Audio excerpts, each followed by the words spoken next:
What are some of the resources that you kind of tapped into to acknowledge and maybe release, or just acknowledge, and some people like to hold on to them, those limiting beliefs? Like, what did you do to kind of acknowledge that they were there, but then work with them or release them? So I started off by listening to a lot of podcasts about the Life Coach School.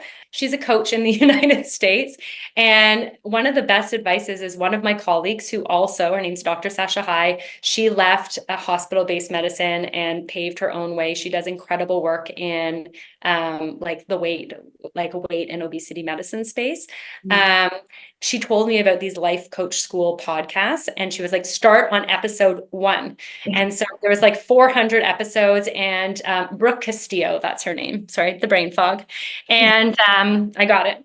And I literally started with episode 1 and started listening to it. And I don't know that these are like the best podcasts to listen to, but I think a huge part was even knowing what limiting beliefs was. Like, to be honest, the first time I heard it, I was like, oh.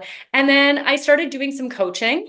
Yeah. And, I would say, to the coach, I'd be like, I can't cut doing Emerge, or Emerge is so hard. And she would be like, well, is that true? And I would say, yeah, Emerge is hard. And she would be like, well, actually, no, that's not a fact. That's your belief. And so really starting to identify what thoughts were actually true facts, and really starting to recognize what was a belief, I think was really the first part.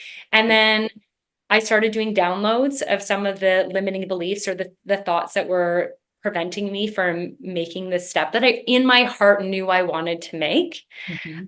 And then I think the other part was I really surrounded myself with cheerleaders. Like, I have a lot of wonderful women in my life who really believe in me, and really help correct when my thinking, isn't serving me, really isn't serving me in a way that allows me to be my best version of myself.